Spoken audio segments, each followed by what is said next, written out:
In Matthew 24, verses 37 through 39, Jesus takes a look at how the days of Noah would be a picture of how things would be at the end of time. As it was in the days of Noah, so shall it be in the days of the coming of the Son of Man. He speaks of how they were carrying on their daily activities, marrying and giving in marriage, eating and drinking, and they weren't paying attention, and they didn't know that the flood was going to come, despite 120 years of preaching. So shall it be, he says, in the coming of the Son of Man. History is repeating itself. I'm sure the Lord looks down from heaven now.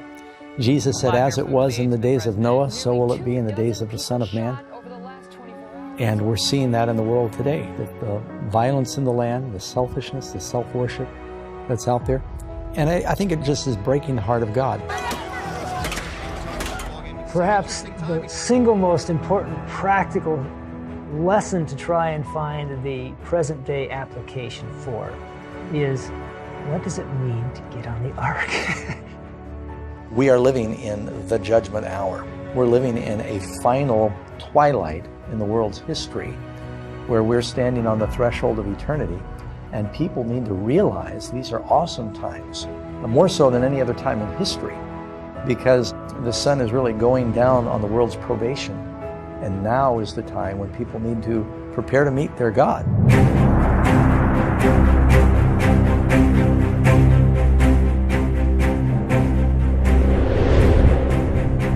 What happened before the flood is going to happen again right before the second coming of Christ. Those who don't have a perspective, who aren't looking at the scriptural message, they'll go on just as they do with the circumstances of life, and they won't see the end coming. I'm Jeff Rich, Director of Layman Ministries.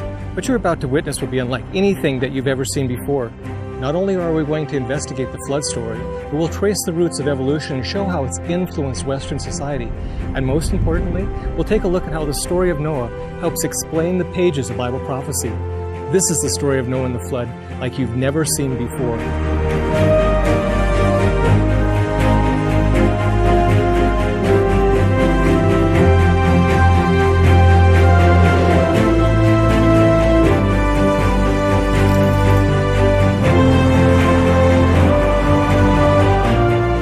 Today, many Christians are anticipating the future coming of Christ, and they're wondering what's in store for planet Earth. They'd do well if they went back and they read a story of Noah and the flood, because within that epic story of the Bible, there's more of the future revealed to us than many know. In fact, the evidences are all around us.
God is love. His nature, His law, is love. It ever has been, it ever will be. Every part of creation, from the tiniest insect that floats in the sunbeams to vast galaxies in the far reaches of space, all are an expression of His unsearchable love.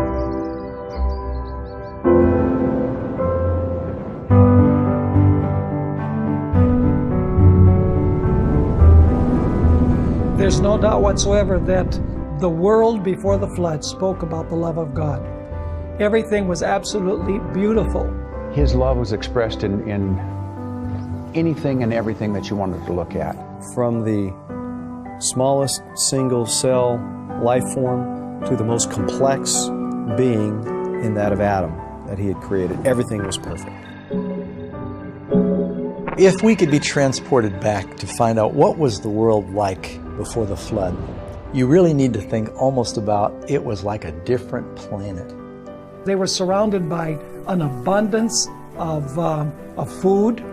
There was an abundance of beauty in nature. The mountains were not jagged and rough and forbidding and dangerous like we see today. They were majestic and tall and rolling and covered with fresh topsoil and every kind of flower that you can imagine. Many of the animals and plants are extinct today. There was no extreme colds, no extreme hot, no extreme dryness, no extreme weather. And we didn't have this horrific storms that we have now. And the trees were covered with vines and the little tendrils were wrapped around all in perfect order, just laden with fruit. It mentions in Genesis how the water came up, as a mist came up and watered the land. The earth was watered by like an automatic sprinkler system. The mist came up from the earth, according to Genesis chapter 2. Rain was unknown. Gems and gold and silver were just abundant on the surface of the ground. Here you have this paradise, if you will, that was in many respects this perfect biosphere that would allow humans and animals to flourish. The life expectancy of the people, of course, being very long, according to the biblical record. When God makes it, he says it's good, good, very good. And it was in the face of all that beauty that man sinned. He was really without excuse because God had provided everything he needed. Everything was in harmony and everything was perfect.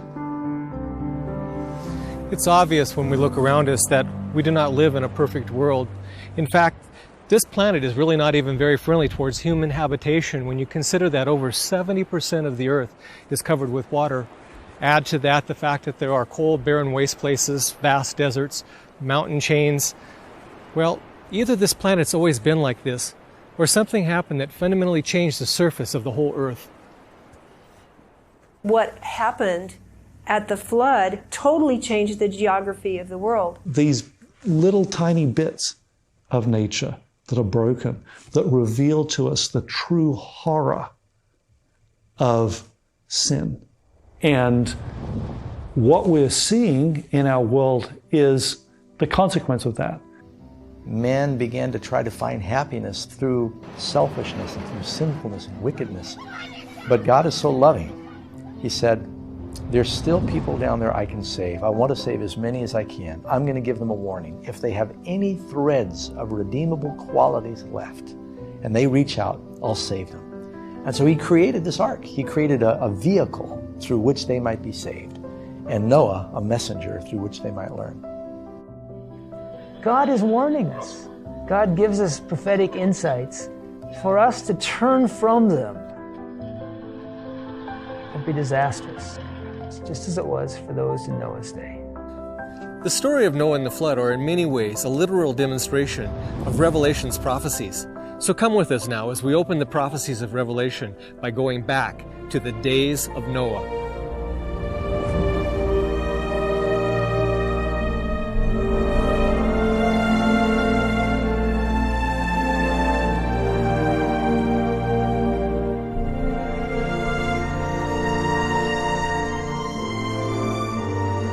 In the days of Noah, there were evident tokens of decay, but the earth was still rich and beautiful in the gifts of God's providence. The hills were crowned with majestic trees, supporting the fruit-laden branches of the vine. The vast garden-like plains were clothed with verdure and sweet with the fragrance of 1,000 flowers. The fruits of the earth were in great variety and almost without limit. The trees far surpassed in size, beauty, and perfect proportion any now to be found. Their wood was of fine grain and hard substance, closely resembling stone, and hardly less enduring.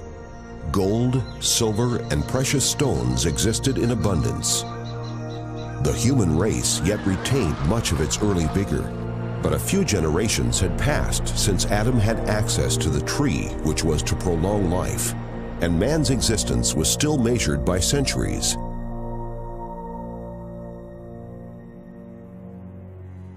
Had that long-lived people, with their rare powers to plan and execute, devoted themselves to the service of God, they would have made their Creator's name a praise in the earth and would have answered the purpose for which He gave them life. But they failed to do this.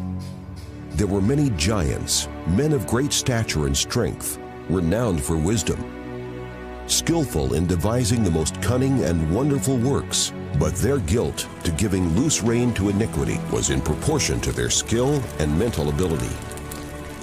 God bestowed upon these antediluvians many and rich gifts, but they used His bounties to glorify themselves and turned them into a curse by fixing their affections upon the gifts instead of the giver. They employed the gold and silver, the precious stones, and the choice wood in the construction of habitations for themselves, and endeavored to excel one another in beautifying their dwellings with the most skillful workmanship. They sought only to gratify the desires of their own proud hearts and reveled in scenes of pleasure and wickedness. Not desiring to retain God in their knowledge, they soon came to deny His existence. They adored nature in the place of the God of nature. They glorified human genius, worshipped the works of their own hands, and taught their children to bow down to graven images. And under the shadow of the goodly trees, they set up the altars of their idols. Extensive groves that retained their foliage throughout the year were dedicated to the worship of false gods. With these groves were connected beautiful gardens, their long, winding avenues overhung with fruit-bearing trees of all descriptions, adorned with statuary, and furnished with all that could delight the senses or minister to the voluptuous desires of the people, and thus allure them to participate in the idolatrous worship. The worshippers of false gods clothed their deities with human attributes and passions, and thus their standard of character was degraded to the likeness of sinful humanity.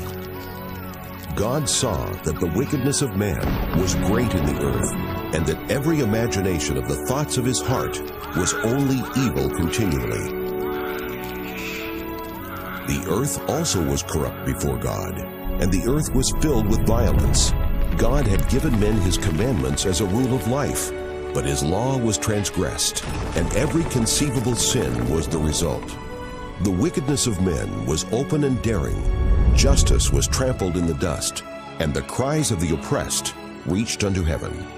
The world was in its infancy, yet iniquity had become so deep and widespread that God could no longer bear with it, and He said, I will destroy man whom I have created from the face of the earth. He declared that His Spirit should not always strive with the guilty race. If they did not cease to pollute with their sins the world and its rich treasures, He would blot them from His creation and would destroy the things with which He had delighted to bless them. He would sweep away the beasts of the field and the vegetation which furnished such an abundant supply of food, and would transform their fair earth into one vast scene of desolation and ruin.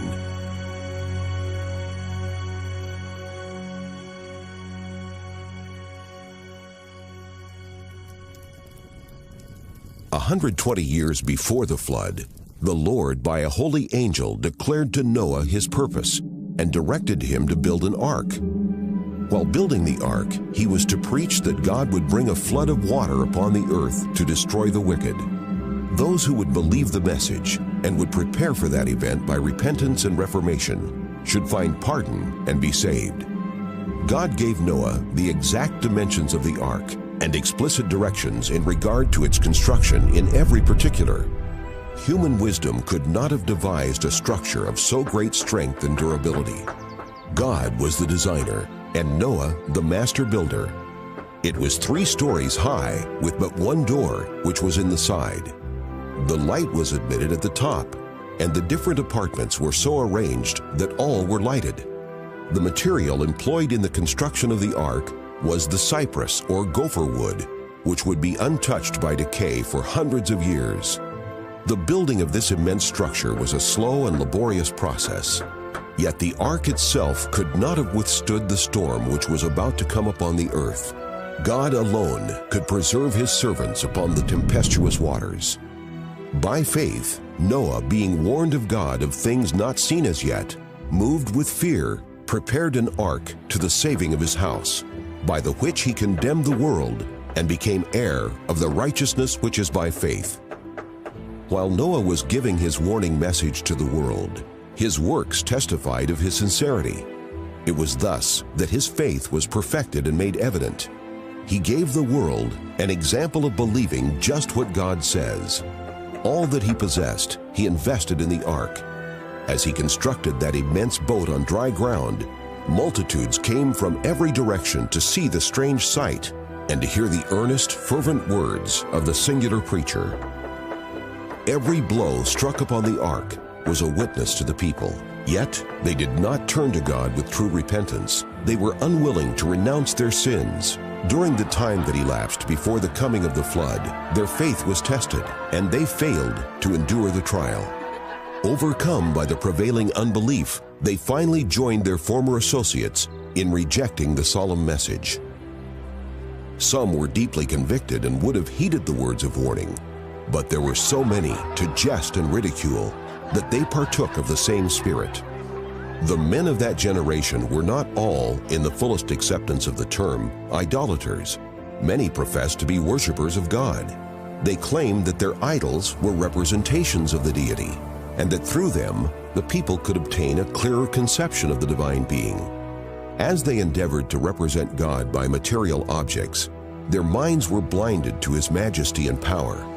They ceased to realize the holiness of his character or the sacred, unchanging nature of his requirements.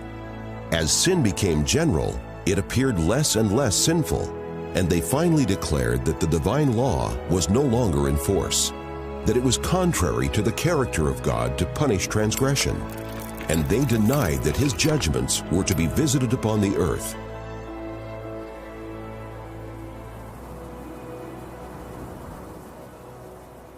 Had the men of that generation obeyed the divine law, they would have recognized the voice of God in the warning of his servant. But their minds had become so blinded by rejection of light that they really believed Noah's message to be a delusion. It was not multitudes or majorities that were on the side of right. The world was arrayed against God's justice and his laws, and Noah was regarded as a fanatic. The world made merry at the folly of the deluded old man. Instead of humbling the heart before God, they continued their disobedience and wickedness, the same as though God had not spoken to them through his servant. But Noah stood like a rock amid the tempest. Surrounded by popular contempt and ridicule, he distinguished himself by his holy integrity and unwavering faithfulness. A power attended his words. Connection with God made him strong in the strength of infinite power, while for 120 years his solemn voice fell upon the ears of that generation in regard to events which, so far as human wisdom could judge, were impossible. The world before the flood reasoned that for centuries the laws of nature had been fixed. The recurring seasons had come in their order. Heretofore, rain had never fallen. The earth had been watered by a mist or dew. But by their obstinate resistance to the reproofs of conscience, that generation filled up the measure of their iniquity and became ripe for destruction. The period of their probation was about to expire. Noah had faithfully followed the instructions which he had received from God. The ark was finished in every part as the Lord had directed, and was stored with food for man and beast. And now the servant of God made his last solemn appeal to the people.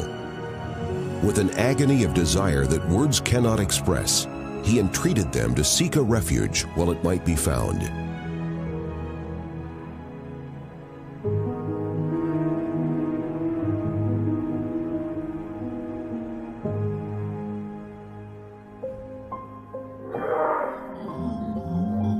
Beasts of every description, the fiercest as well as the most gentle, were seen coming from mountain and forest and quietly making their way toward the ark.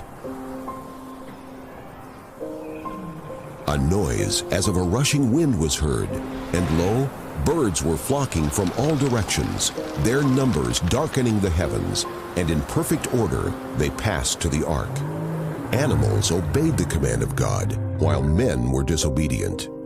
Guided by holy angels, they went in 2 and 2 unto Noah into the ark, and the clean beasts by 7s. The world looked on in wonder, some in fear. Philosophers were called on to account for the singular occurrence, but in vain. It was a mystery which they could not fathom. God commanded Noah, "Come thou and all thy house into the ark, for thee have I seen righteous before me in this generation." Noah's warnings had been rejected by the world, but his influence and example resulted in blessings to his family.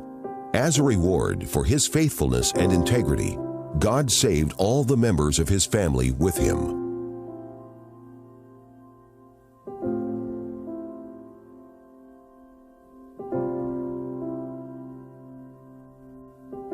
Mercy had ceased its pleadings for the guilty race.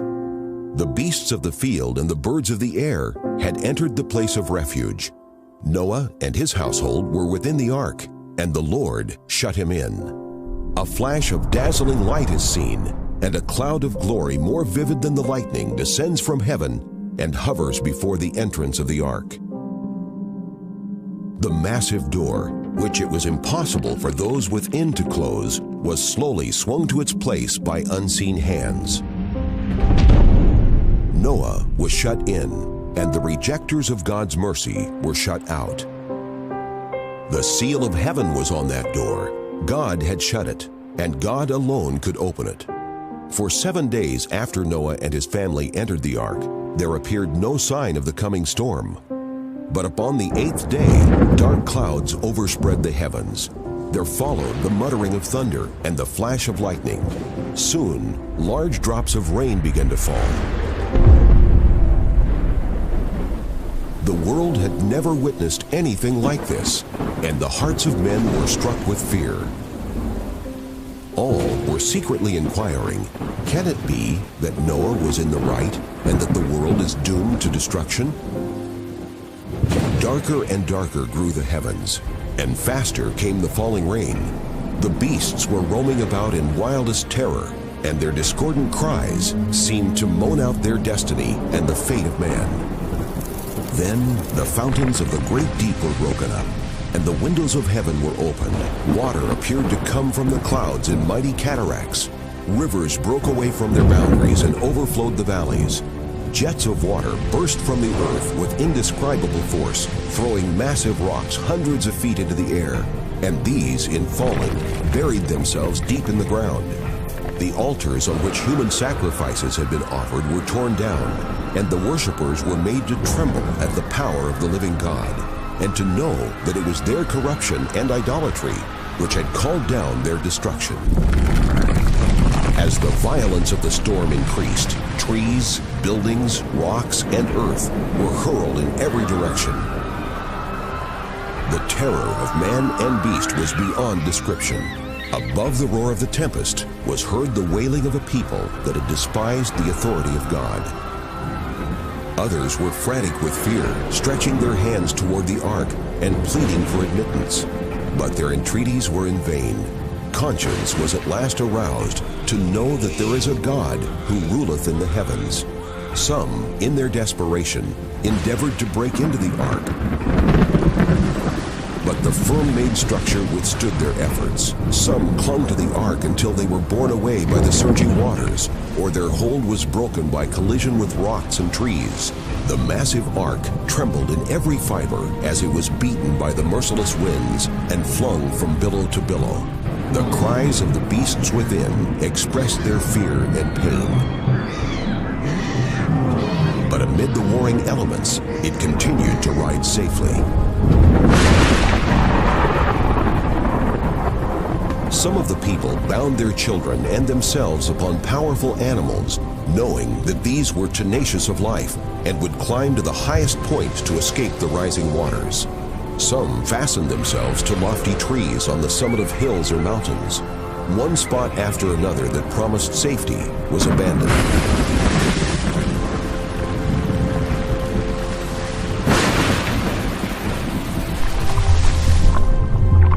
As the waters rose higher and higher, the people fled for refuge to the loftiest mountains. Often, man and beast would struggle together for a foothold until both were swept away. From the highest peaks, men looked abroad upon a shoreless ocean. The solemn warnings of God's servant no longer seemed a subject for ridicule and scorning. How those doomed sinners longed for the opportunities which they had slighted. How they pleaded for 1 hour's probation, one more privilege of mercy, one call from the lips of Noah. But the sweet voice of mercy was no more to be heard by them. Love, no less than justice, demanded that God's judgments should put a check on sin. The avenging waters swept over the last retreat, and the despisers of God perished in the black depths. By the word of God, the world that then was, being overflowed with water, perished, but the heavens and earth which are now, by the same word are kept in store, reserved unto fire against the day of judgment and perdition of ungodly men. Another storm is coming, and sin and sinners will be destroyed.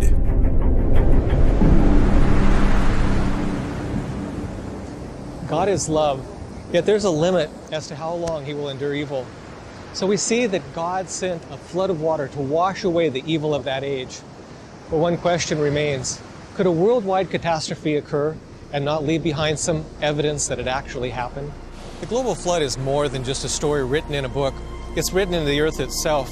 And these physical evidences remain as a witness and a warning to us. So now let's take some time to investigate the judgment.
One of the most unique and beautiful features of the Grand Canyon are the various different colored sedimentary layers that run along the canyon walls for miles.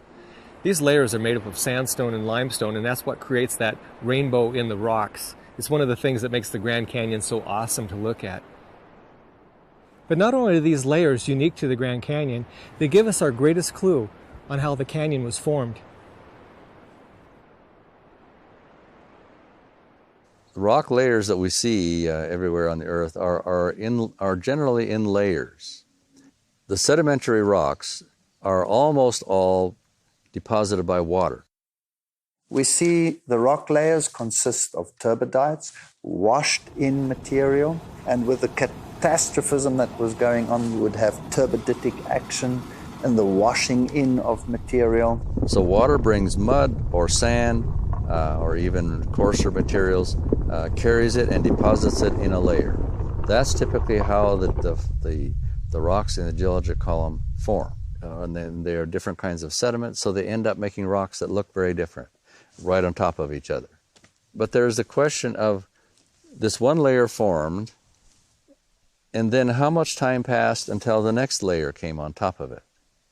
The commonly held belief is that over millions of years, an ocean advanced over the entire continent and deposited a sedimentary layer, and then retreated, leaving the ground dry once again. In this dry period, lasting tens of millions of years, this sediment would have been exposed to weathering and erosion.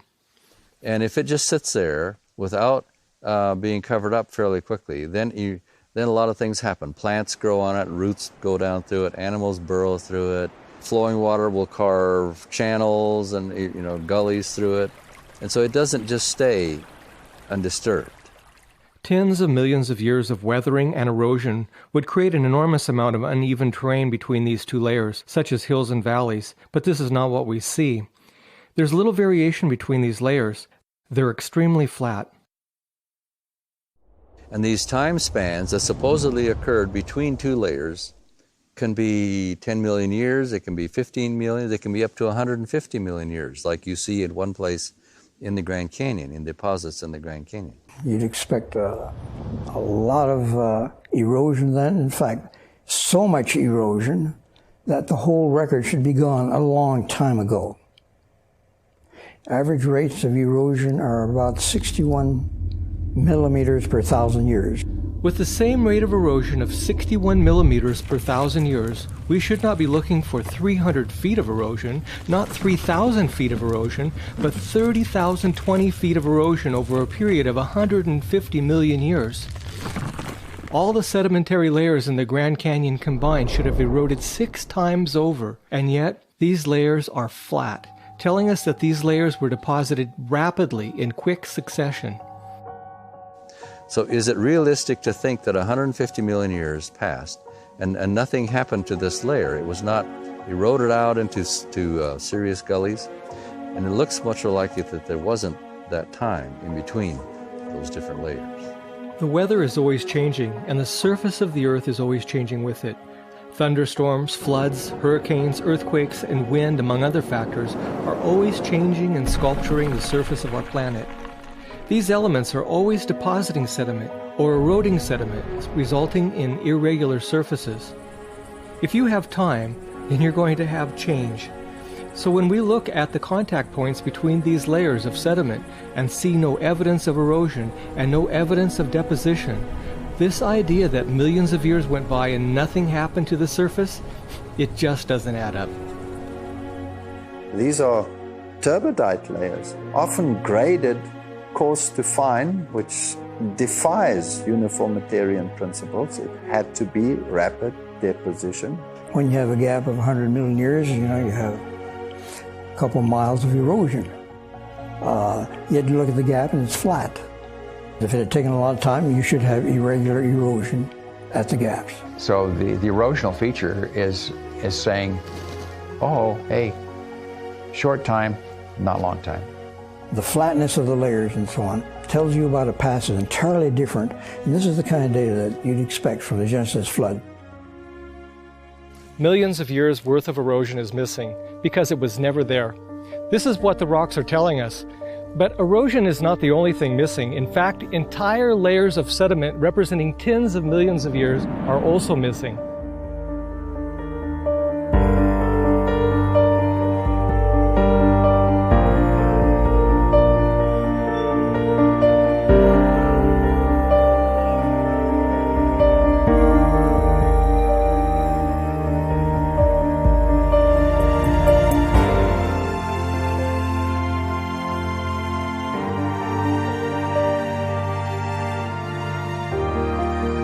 Here in the Grand Canyon, you can see right behind me this light-colored rock. That's coconino sandstone. It's sandwiched right on top of this darker color. Here it's called hermit shale.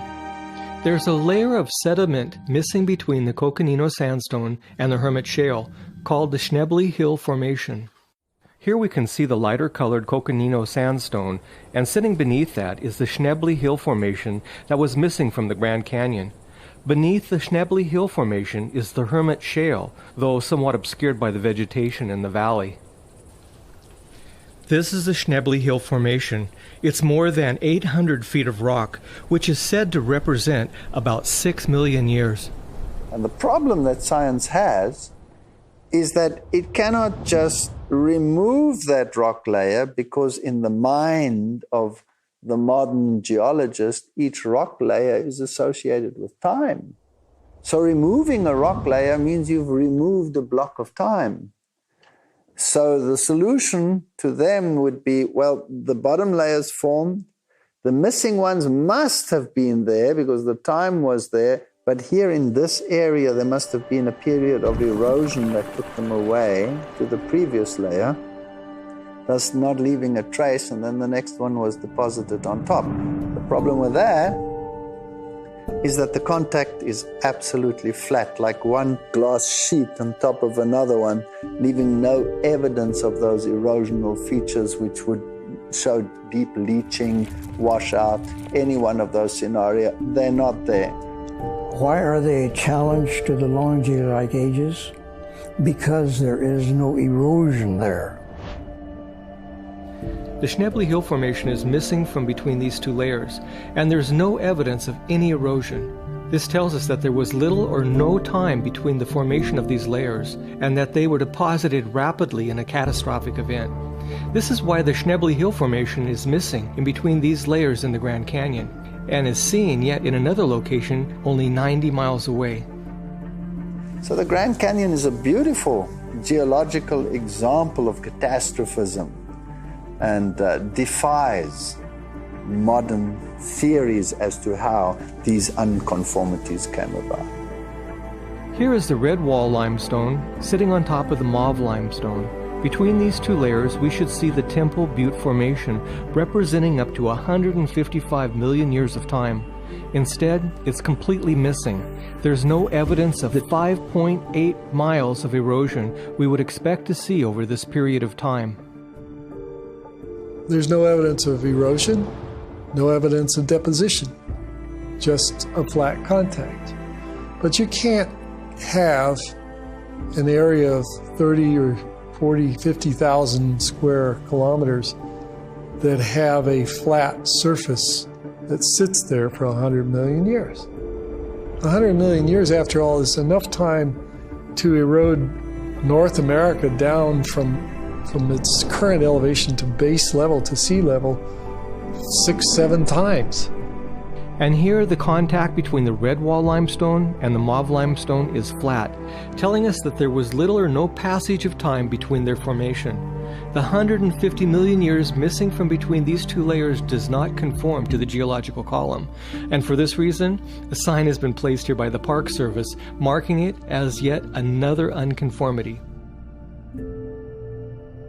We've looked at just a few of these unconformities, and in each instance there was no erosion or deposition taking place in the supposed periods of millions of years. These are serious problems for evolutionists, but they pale in comparison to what is called the Great Unconformity, a gap of over 1 billion years of missing time. And guess what? The contact between these two layers is flat, just like the others. It is interesting as we go down to the level of the Colorado River, we find what we call the Precambrian. The volcanic material sits there, and it's pretty rough and pretty jumbled. And then the Cambrian sediments that come in over that lay over that, and then now they become very non-jumbled layer after layer. I became keenly aware of that great unconformity that lies between the Precambrian and the Cambrian there in the Grand Canyon. You can't miss it. It's with you all the time. The Great Unconformity in the Grand Canyon represents 1.2 billion years of time that is missing between the Precambrian and the Cambrian layers. Over this amount of time, we should see up to 45 miles of uneven erosion. That's nearly enough erosion to erode away the entire 25 miles of the Earth's crust twice. Yet the Cambrian sits flat on top of the Precambrian layer. And once again, the contact point between these two layers is horizontal, telling us that the deposition of these layers is not the work of 1.2 billion years of erosion, but empirical evidence for a widespread water-based catastrophe that occurred rapidly in a short period of time.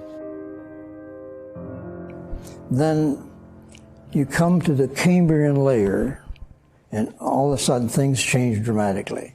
Most of your animal phyla appear all of a sudden in that Cambrian layer. Not only isolated species, but whole phyla appear suddenly. Now that's mind-boggling. If you take a phylum, I mean, that's a huge category of creatures. A phylum Mollusca, for example, is every single snail and slug down to squids and octopi and all the creatures that belong to this group. And they all appeared simultaneously at the same time, that doesn't leave much room for slow evolutionary processes. This is a double problem for evolution here that we have, and evolutionists are aware of this, and they call this the Cambrian explosion. The Cambrian explosion is the period referred to in the Cambrian layers where animals appear fully formed in the fossil record. These fully formed fossils consist of the data we observe. Since the Precambrian layer does not contain fossils of animal phyla or intermediary species, this leaves the concept of origins from interconnected evolutionary steps ever to exist in the realm of theory. So what does that talk about? Is that about evolution? Hardly. It's about creation. This Precambrian layer, often called the basement rock, only contains fossils of single-celled organisms and some soft-bodied creatures such as worms or jellyfish. This fits the biblical record because before the flood, there was no severe weather patterns or large catastrophes to bury and fossilize larger animals. The Cambrian layer, however, right above it, is the first sedimentary layer deposited by the flood. And this is why in it we see whole phyla of animals appearing suddenly and fully formed. There are no traces of intermediary species or slow evolutionary processes because no such things ever occurred. These sedimentary layers in the Grand Canyon are not evidence for evolution. They are unbiased testimonies of a catastrophic flood. And when we look at the size of these deposits, they tell us that this catastrophic flood was a global event.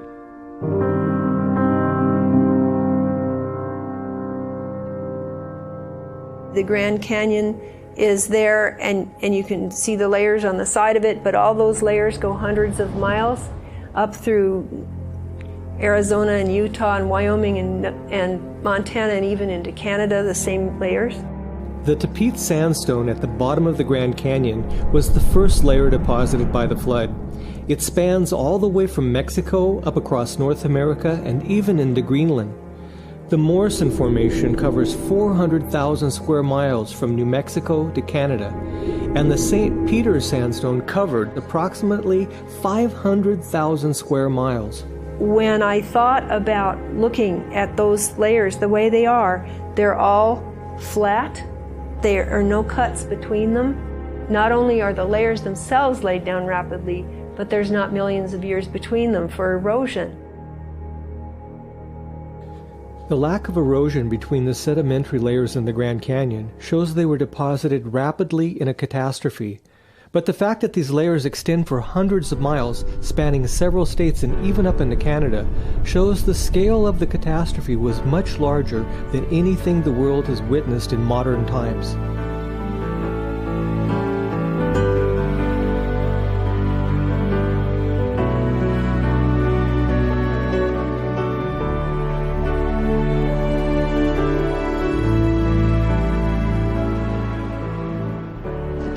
In terms of worldwide flood evidence, we look at the sediments, and looking at the structure of the sediments, the fossils that are found in the sediments and whatnot, we have what we call the geologic column.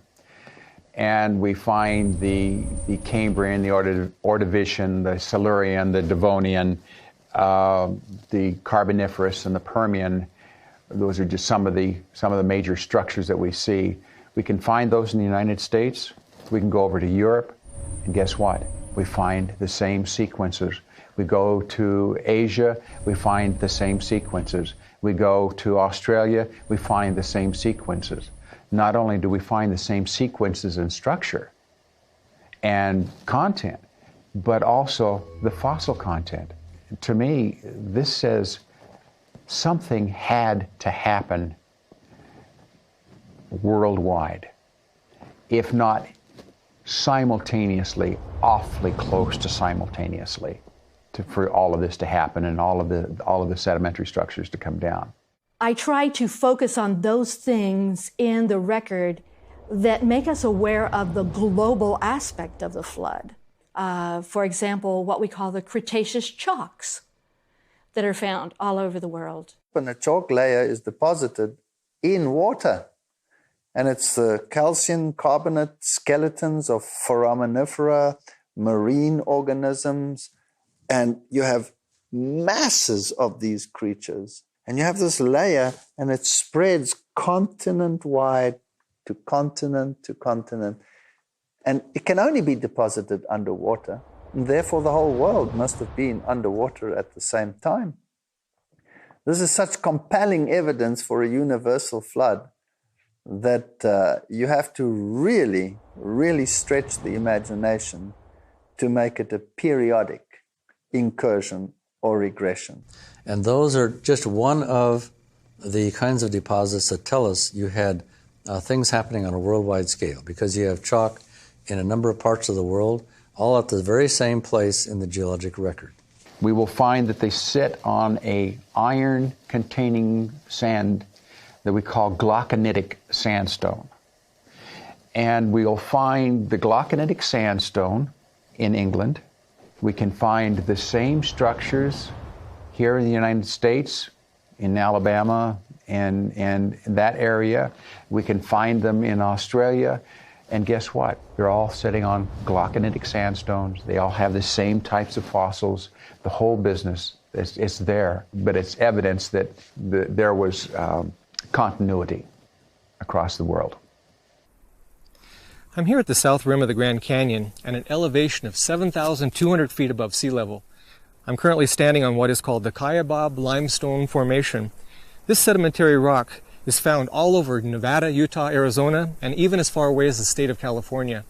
And it's teeming with marine fossils. The fact that you find fossils here tell us that this layer had to be laid down rapidly in order for fossilization to occur.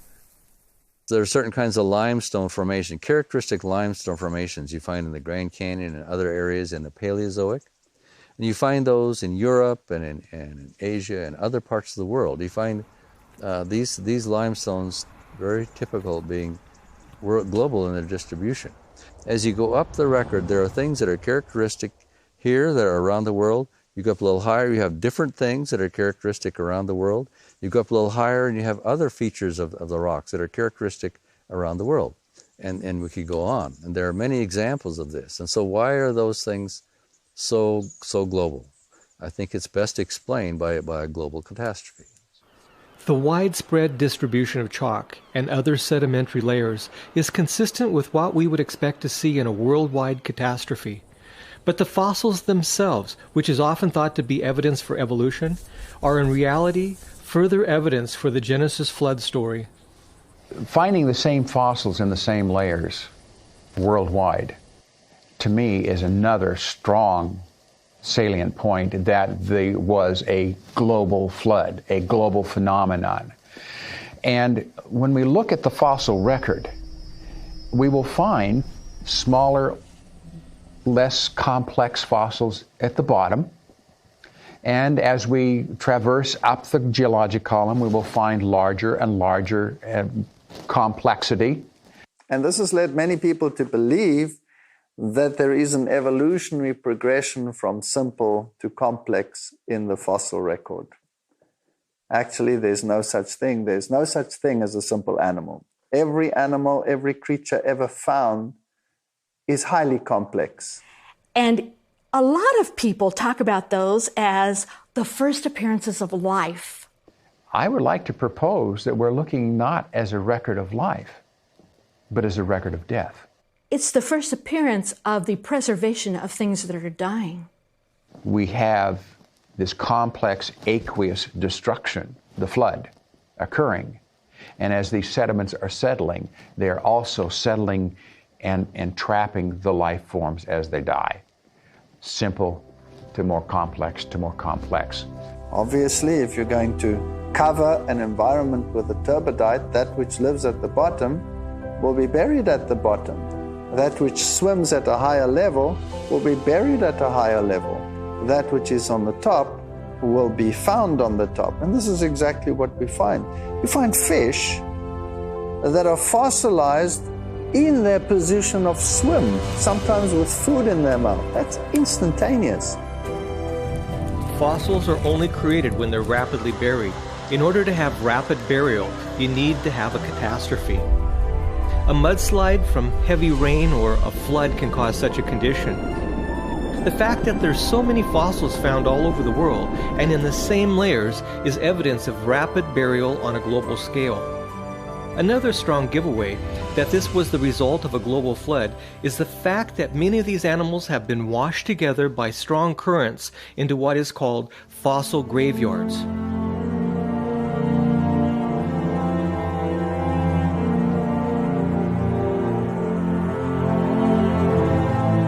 Fossil graveyards are something that most people probably aren't familiar with. It's the idea that you have a mass mortality. That means a large number of animals were destroyed and buried pretty much at the same time.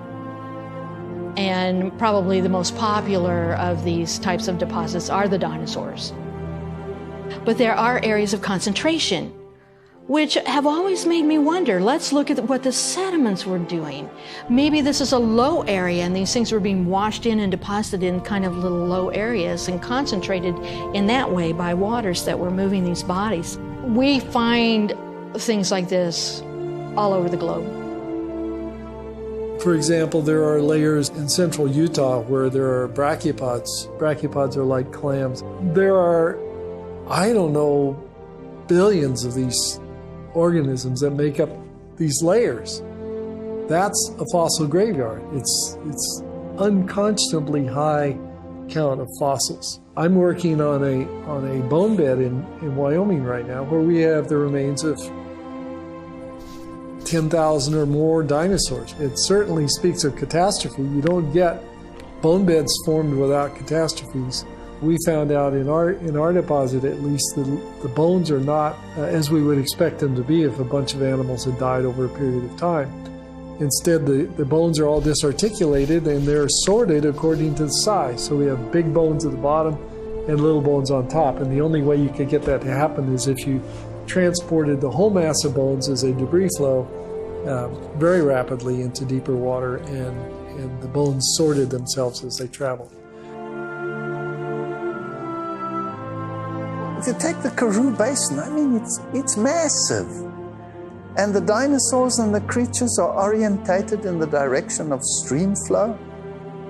And the modern thinking would be, well, it would have had to be in river basins where these creatures were deposited, stretching over virtually the entire continent. That's some river. It doesn't happen today. You have to imagine such a totally different world in the past. There are so many things which point to a universal flood.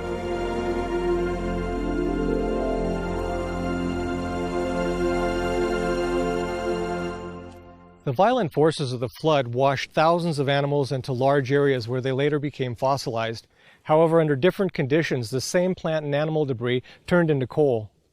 Coal is masses of plant material that have been deposited in a unit, and they've been sort of compacted and changed chemically into coal.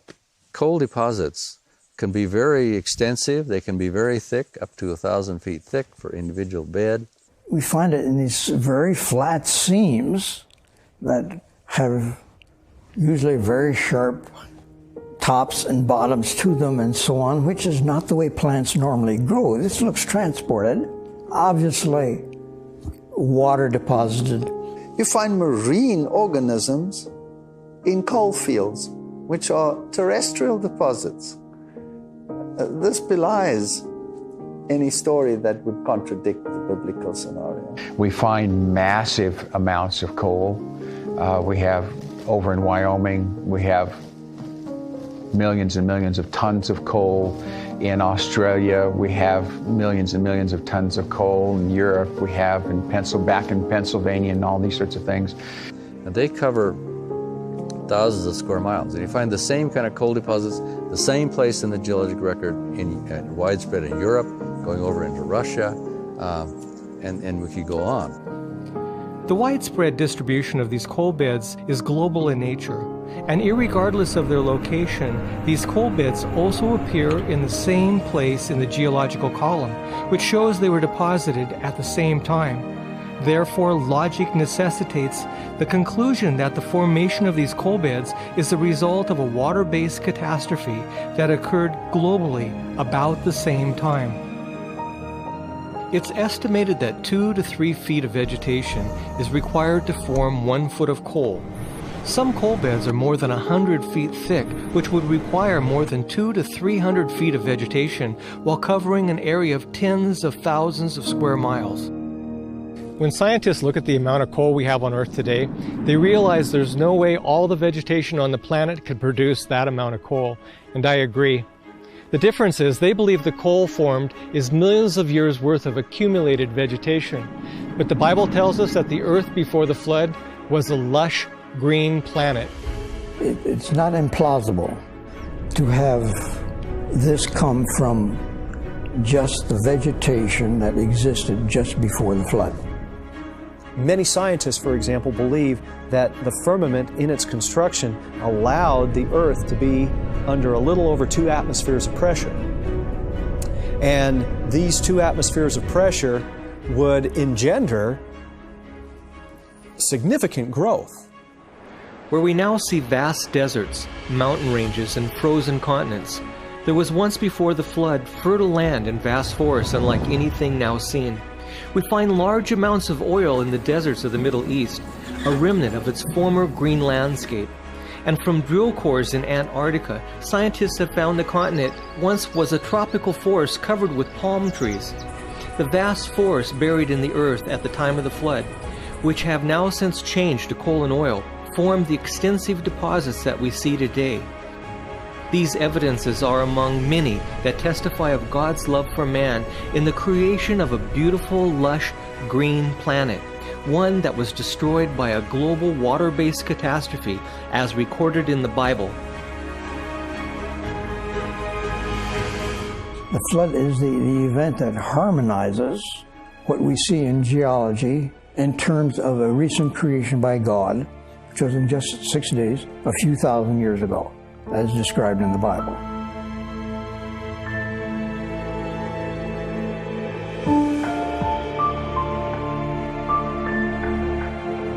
There's so much evidence we cannot possibly investigate it in such a short time. But if we step back and look at the big picture, the earth itself is its own witness.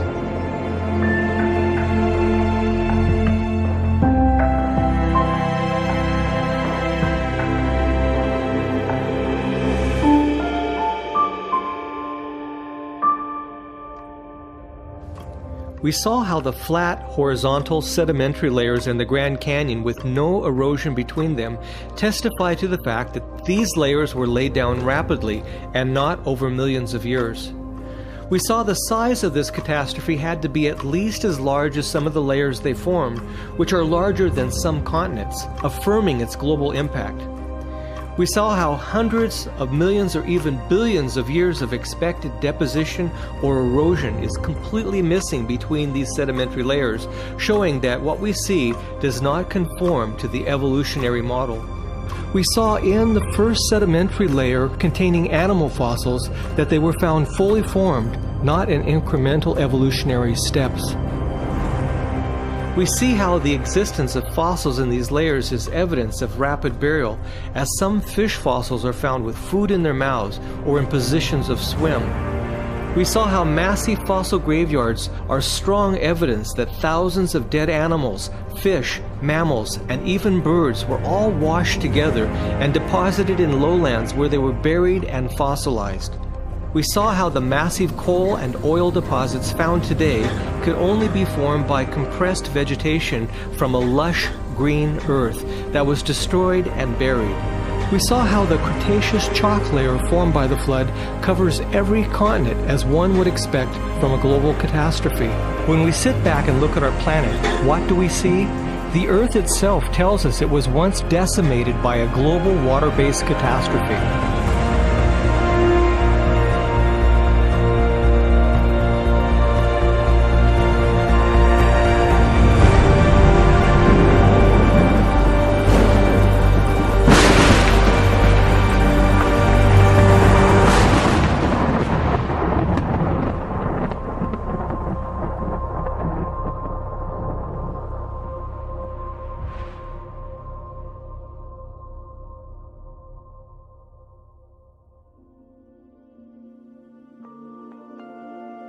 So why is it, with a world full of evidence, that the story of the flood as found in the Bible is rejected by some of the brightest minds in the scientific community in general? I'll give you a clue. It has little to do with the evidence.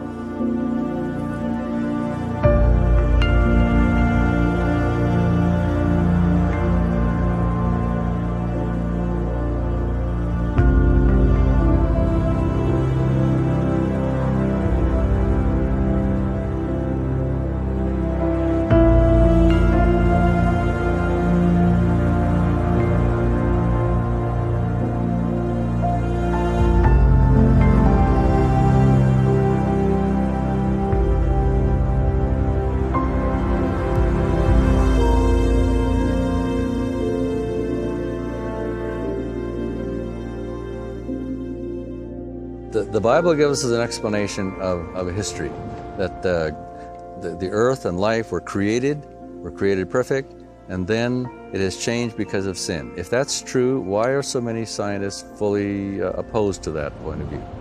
And the reason has more to do with worldview than it does with data. Leaving religious perspectives out of it doesn't solve that problem.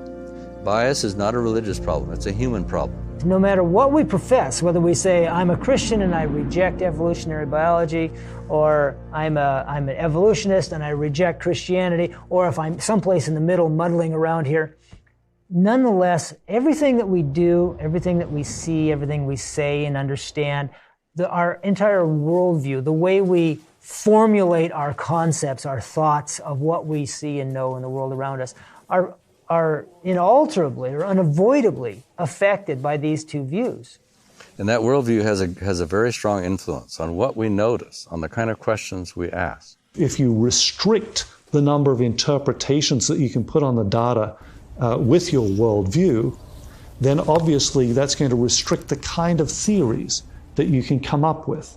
So, for example, if you're looking at the materialistic worldview, and you're looking at these amazing molecular machines that I enjoy studying, or the information that's recorded in DNA. There are any number of theories that you come up with based on that data that you've collected. But if you're a materialist, none of your theories could suggest that an intelligent mind wrote that information in the DNA. That's a theory that's not allowed. Evolution belies the laws of physics. Everything moves from a higher to a lower grade. There's always a regression. There is never the reverse. That is the law of thermodynamics. And life defies the law of thermodynamics.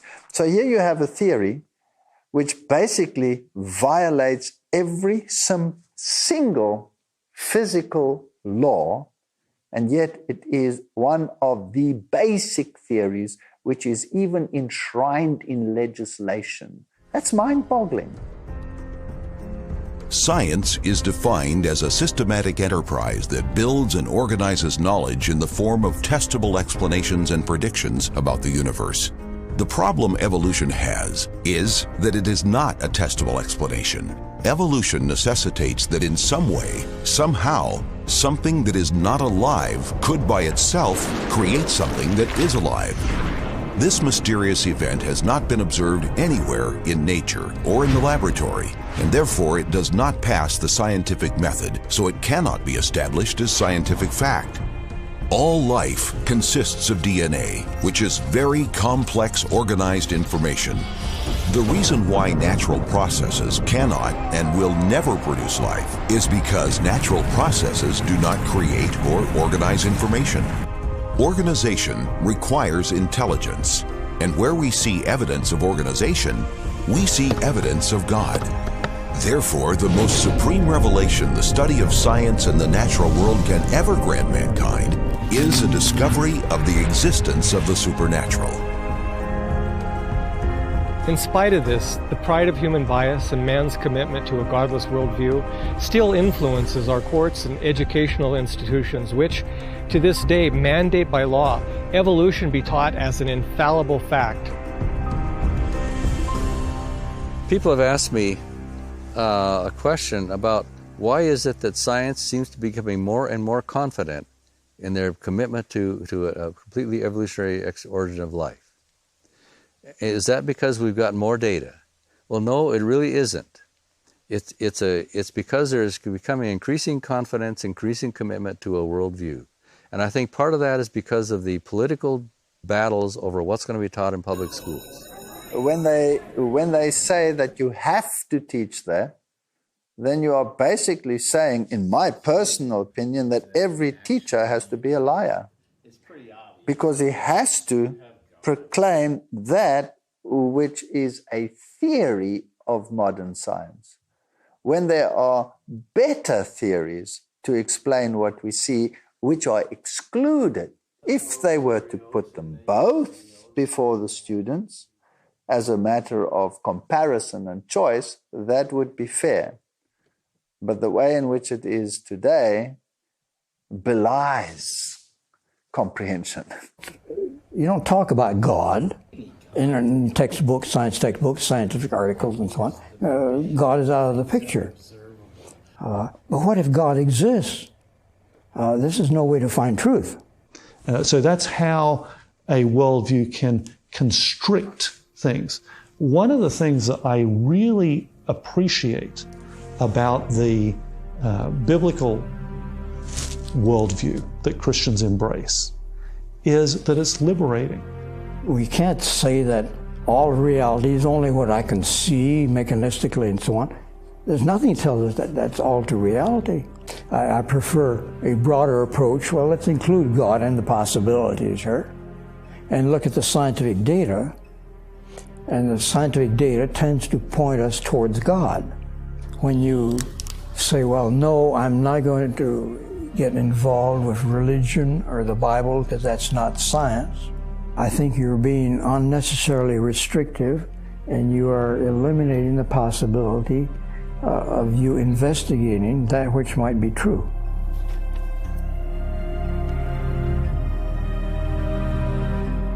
But science has a certain appeal to the independence of the human mind and heart. Science is the realm of the human. This is what we've done. This is what we know. Whereas religion, faith, Christianity, that's the realm of God. I think the main impediment to accepting the biblical account of origins is the consequences of accepting it.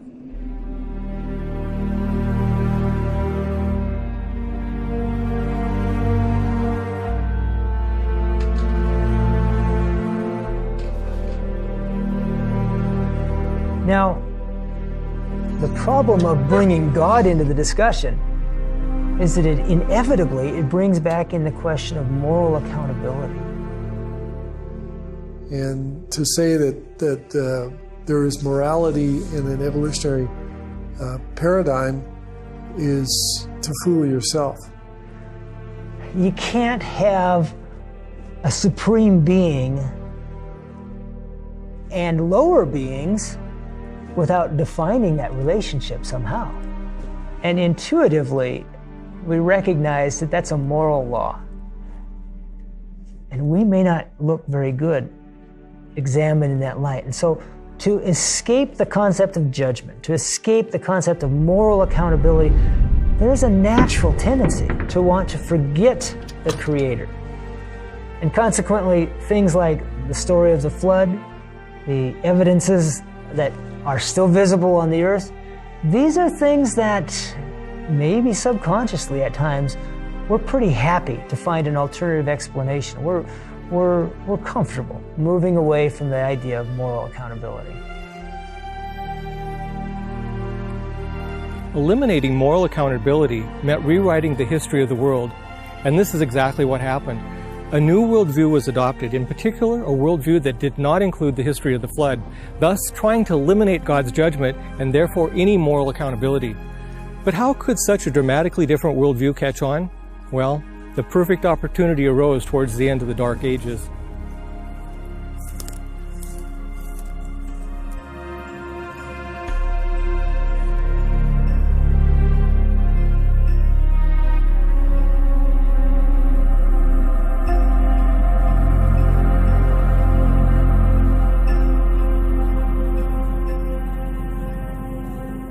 If we look at popular culture today, the flood story is not one that is commonly accepted. It's literally true. And so it's easy to look at it and say, nobody believes that.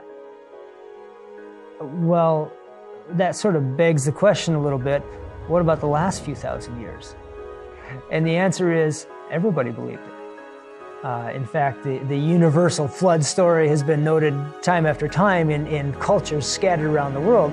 Every culture, it seems, has a story of a flood, and they all drew some lessons from it. The lessons may vary here and there, but they believed it. So why don't we believe it now? Students will sometimes ask me, how did science come to the point of view that they have now that denies miracles and are passionately unwilling to believe in creation? And you have to go through a little history to explain that. Our society has been subjected to a whole fabric of intellectual ideas set to undermine the history of the flood, the history of the world, the history of creation.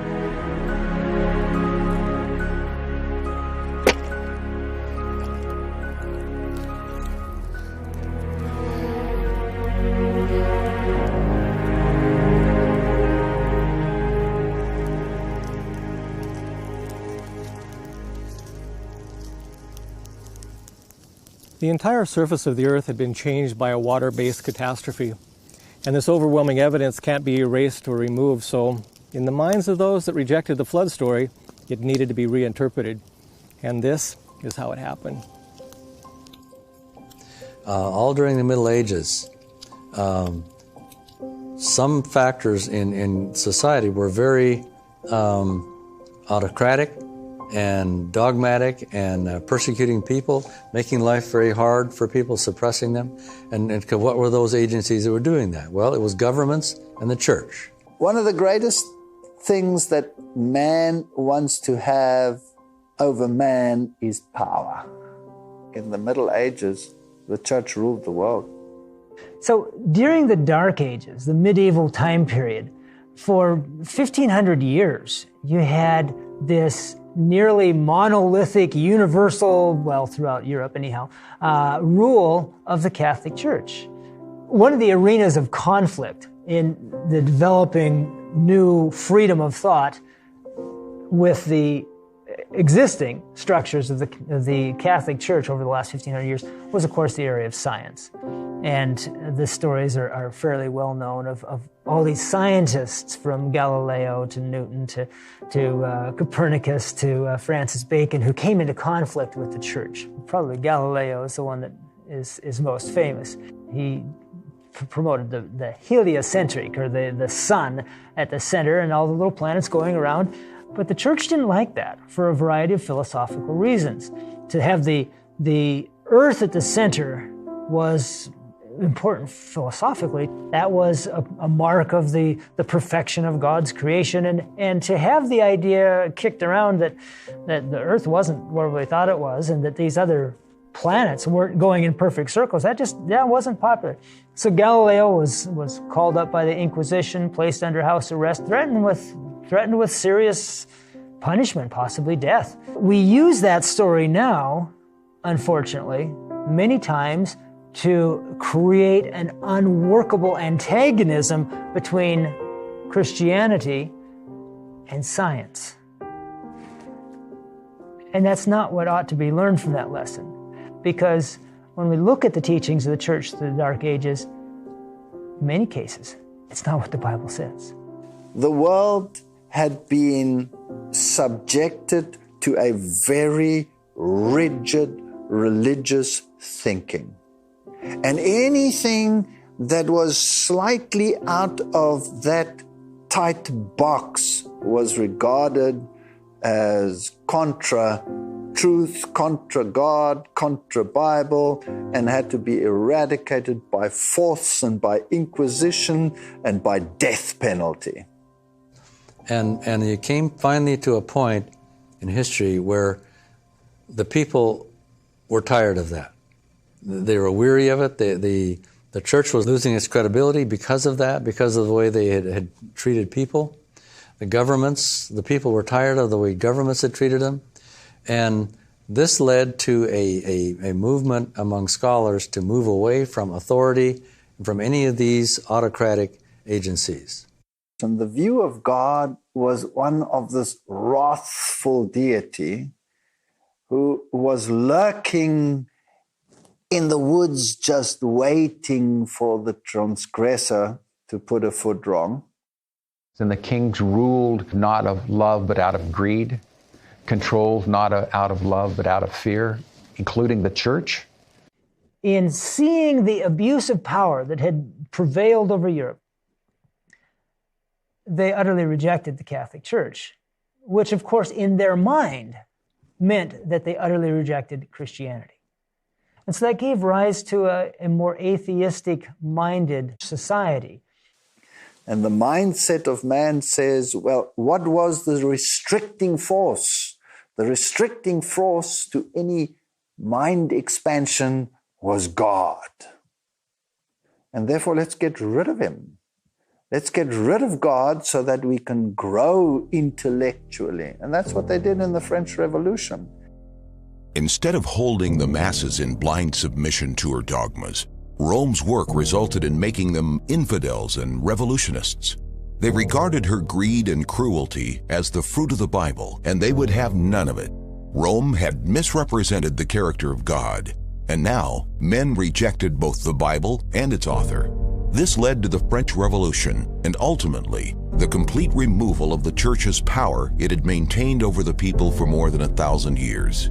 In the French National Assembly, the mob of revolutionaries declared only reason should be worshipped. They revealed a beautiful woman adorned in blue drapery and proclaimed her the goddess of reason. And they enshrined the goddess of reason. And reason took the place of faith in God. They carried this woman on a car to Notre Dame, destroyed the church, and preached atheism to the masses inside the church every week. The French people responded to the many centuries of Roman Catholic oppression and persecution by establishing a new form of government. Instead of a nation with a Christian worldview, howbeit perverted and ruled by the Catholic Church at the time, a society was formed with an atheistic worldview, absent of any Christian influence.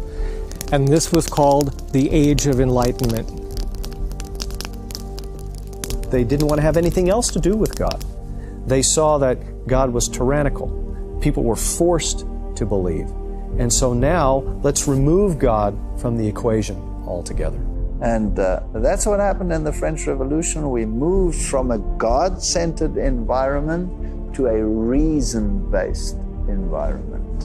Atheism arose, tremendously in France. Look what happened in France. The Bible was burned, was destroyed. And that's called the Age of Enlightenment. And so we see this idea of enlightenment totally removing God from the picture. Out of all the segments of French society, it was the Catholic priests who suffered the highest per capita mortality rate. There was a lot of animosity, and they took it out on the church. And in most cases, that means they took it out on Christianity. In an effort to defend science and reason as the new ideals for society, the atheistic endeavor went about to de-Christianize France in what became known as the Reign of Terror. Priests were imprisoned or executed. Churches and religious monuments were vandalized or destroyed. The word saint was removed from street signs. The worship of a deity was forbidden. Bibles were burned publicly, and the rallying cry of the French infidels was, "Crush the wretch," referring to Christ in the form of his church. Christians became the objects of public hatred. Many were shot dead while on their knees in prayer, and their bodies left where they fell at their places of worship. In the forests where Christians gathered, bodies hung from trees and scattered the ground everywhere. All this was the result of the atheistic movement called the Great Enlightenment, and those who thought to dethrone the Catholic Church for its centuries of torture and bloodshed were now themselves guilty of the same crimes. The culminating events coming out of the Enlightenment and then up to the French Revolution, which seemed to indicate the death of Christianity. All this was as Satan would have it. His policy is deception, and his purpose is to bring wretchedness upon men. to deface the workmanship of God, to mar the divine purpose of love, and to thus cause grief in heaven. Then, by his deceptive arts, he leads men to throw the blame on God, as if all this misery were the result of the Creator's plan. When the people found Romanism to be a deception, he urged them to regard all religion as a cheat, and the Bible as a fable. The papacy looked like it was going to die. Society was freed to consider a different alternative, let's put it that way. This age of enlightenment, this free thinking, actually was the beginning of what I would call modern science. This movement away from authority, really, we think of it in terms of the period of time called the Enlightenment. You don't have this bridle on you, and you can begin to explore, and you can begin to look, and you can begin to use human reason. People were, in fact, moving away from their confidence in governments and in the church, and wanting to think for themselves and bring out more human freedom. And this freedom went many different directions, including moving away from belief in God. If it hadn't been for the French Revolution and the mindset that God is not involved in the process, reason takes the place of God, then there wouldn't have been a fertile soil for the development of evolutionary thinking. The new generation, if you wish, of earth science individuals, most notably Lyell and Darwin, came to the fore in the 1800s. Charles Lyell was a geologist who for the first time introduced the concept of long periods of time in the development of geological features. And then he wrote this work, The Principles of Geology. These geological views Lyell espoused in his book became known as uniformitarianism.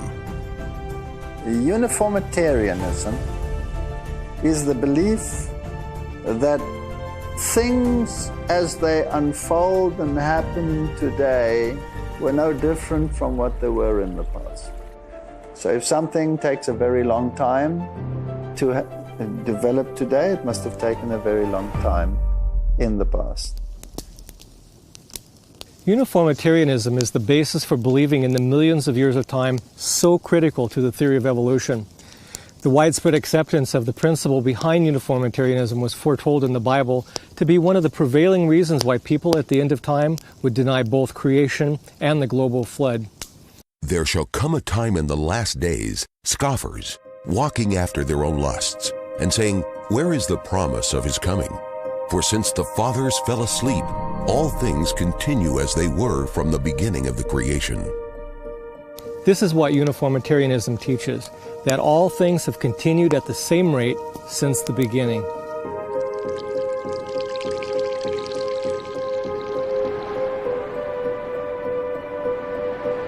But what if there's a catastrophe? What if you have a major storm and all of the material that uniformitarianism said would eventually disappear just like that? And that's what we see.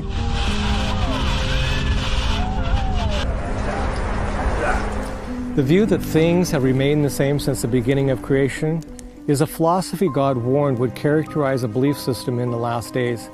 And this mindset, we're told, would lead people to be willingly ignorant of the fact that the world that then was, being overflowed with water, perished. The prophecy says they will be willingly ignorant, meaning they'll be unwilling to consider any evidence for the flood. And this is exactly how Charles Lyell described his own views. Lyell wrote regarding fossils, saying, "We cannot account for their present position by the universal deluge. I hold in utter abomination most learned academicians, those systems which are built with their foundations in the air and cannot be propped up without a miracle." As a naturalist, Charles Lyell rejected all miracles as an explanation, but it was not his observations in science that led him to this conclusion. It was his commitment to his own worldview. He revealed his bias against the biblical flood story when, in a letter he wrote, "These views of geological ages will free science from Moses." These ideas then were passed from Charles Lyell to the young 22-year-old seminary student, Charles Darwin. When Charles Darwin was commissioned to travel on the Beagle, one of the books he took with him was Charles Lyell's book on principles of geology. And here he was reading this information, and he comes to the Galapagos Islands and he sees these finches, and the finches are of such a broad variety. So the idea comes that obviously these finches must have evolved from a pair that happened to get to the islands, and all the varieties evolved thereafter. And then these geological ideas fit in, but this must have taken time. And Lyell's ideas start kicking in. He therefore says, if this variety that I see here developed over time and change took place by natural selection, then God did not create. Charles took the ideas about long ages of time that Lyell applied to geology and then applied them to biology. Then he had given biological evolution something it didn't previously have, a scientific mechanism by which to operate. Darwin came up with the new theory, the natural selection, and that was kind of the magic bullet of the day. That's what gave plausibility that now we've found a mechanism that can account for this change over long periods of time. Darwin later became close friends with Lyell, and it's been said by some that he was the most influential person in Darwin's life. Darwin commented on Lyell's view about the flood and said, Lyell is most firmly convinced that he has shaken the faith in the deluge far more efficiently by never having said a word against the Bible than if he had acted otherwise. In the middle of the 19th century, things started changing. Towards the end of that century, the scientific community started excluding God from its interpretations. Now, God has been expelled from the explanatory menu of the scientific community.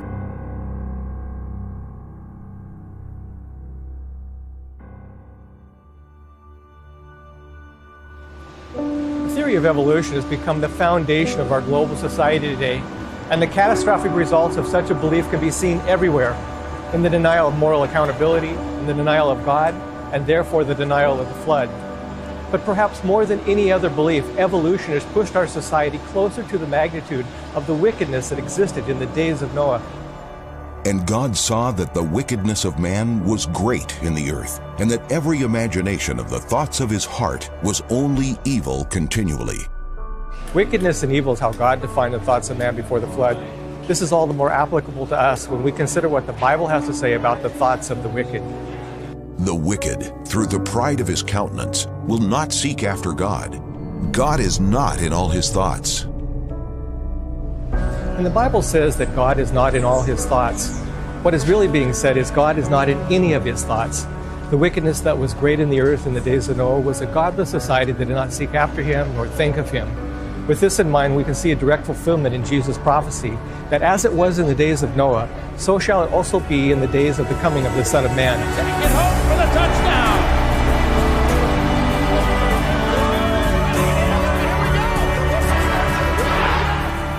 We are getting to the point in this world today where God is being so marginalized, even in political systems and laws that are being made, that for all intents and purposes, he's being written out of human existence and human psyche.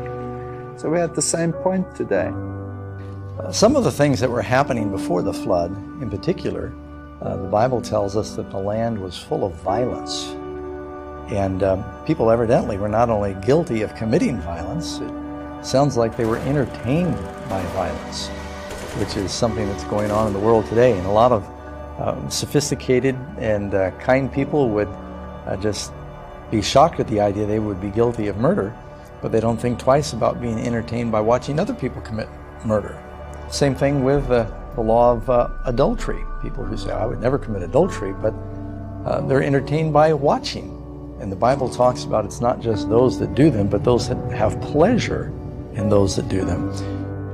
the do whatever you please mindset is what we have with us today.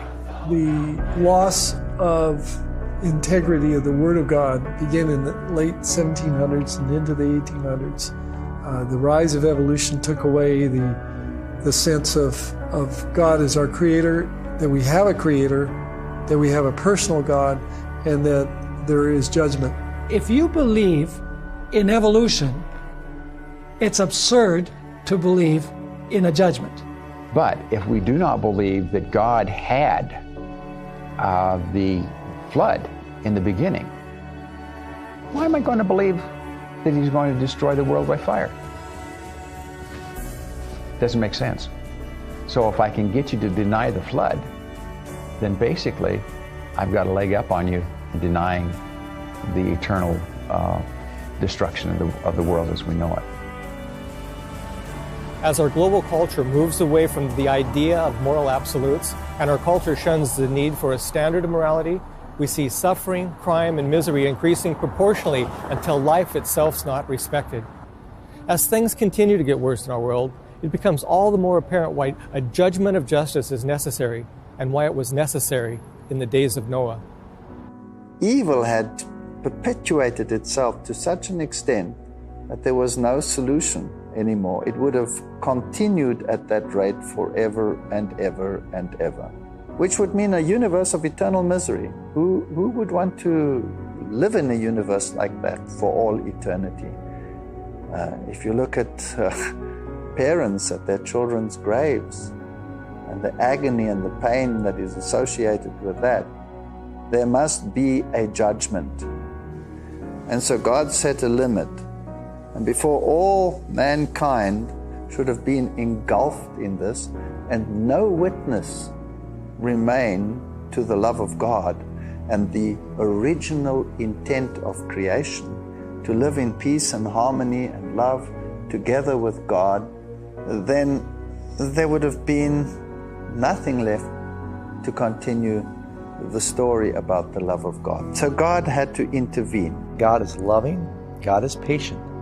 But as He told Moses, while He is long-suffering and abounding in forgiveness and mercy, He will by no means clear the guilty, that there is a time of judgment. And the Lord said, My spirit shall not always strive with man, for that he also is flesh, yet his days shall be 120 years. It tells us that there were 120 years of warning and pleading. Judgment does not come out of the blue, although those who have chosen to ignore all the warnings for 120 years in Noah's case may think it did. Judgment is always has been tempered with mercy, but mercy does not make judgment avoidable. There comes a time when the rain will fall. And He destroyed this world with a flood. And this destruction stands as a guarantee for another judgment that must come later on. Now the Bible says that the later judgment will be by fire. It will not come by flood again. There might be intermittent floods, but the final judgment will come by fire.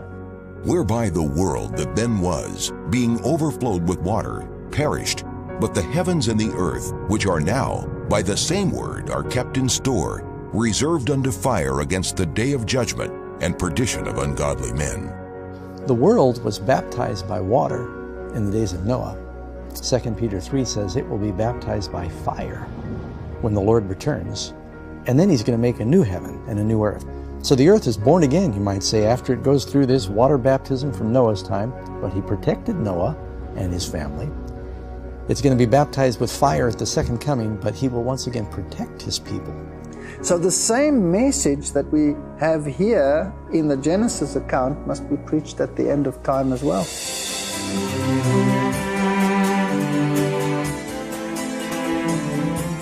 At the end of time, the days of Noah will be repeated, and the rocks and the fossils of the earth bear witness to this fact. Like the story of Genesis, the earth itself is both a record and a prophecy, warning us of another judgment still to come. But when? At the end of time, there are 3 warnings given to man that immediately precede the second coming of Christ. These warnings are given by 3 angels and have become known as the 3 angels' messages. In the days of Noah, when the message of judgment was being given, was the world's first judgment hour. And now, at the end of time, the first angel's message echoes Noah's warning by announcing the hour of his judgment is come. In part 2 of the days of Noah, we will investigate these messages and even discover the very year when this judgment hour announcement is made and when the days of Noah for the last generation will begin.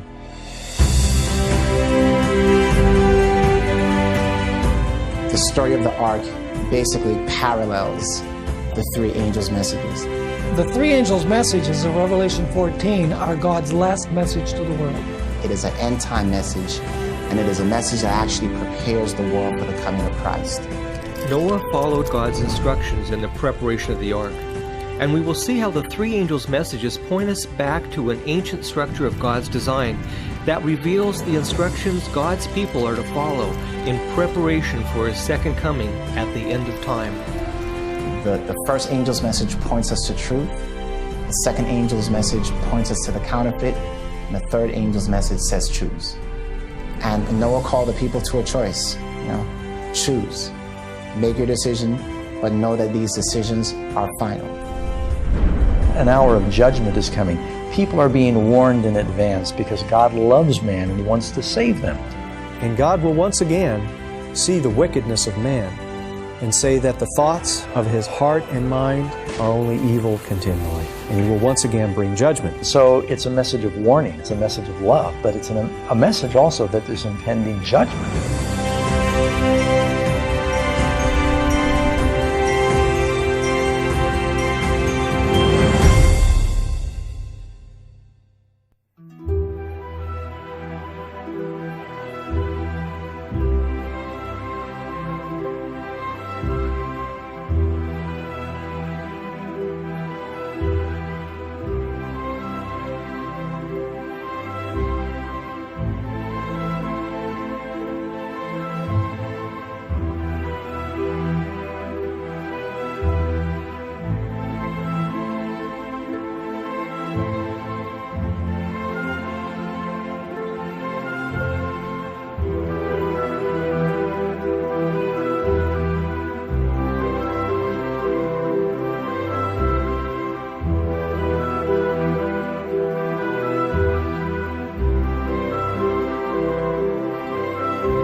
When I came into contact with biblical truth, I came into contact with a choice. I was an atheist, and prophecy told me there was a God. So I've had to make choices, and choices cost you. When I made the choice no longer to believe in evolution, but to preach creation, it had consequences because I was a zoologist. And I was in a secular university in a zoology department. So the consequence was that I resigned, no longer willing to compromise that which I now believe for the sake of financial gain. There's some both encouraging and sobering things in the flood story for me. One is that you can't wait until a message is popular. If it's the truth, you need to embrace it no matter what everyone else in the world does. Someone once said that a dumb idea is still a dumb idea even if 1 million people believe it. And even though Noah was in the minority, it's clear today he was right. And God is looking for people who will stand up even though the truth is not popular. My Christian faith is not dependent on my science, yet one can't help wondering if the two shouldn't coincide. If God is the author of both, then why shouldn't the natural world coincide with the biblical account?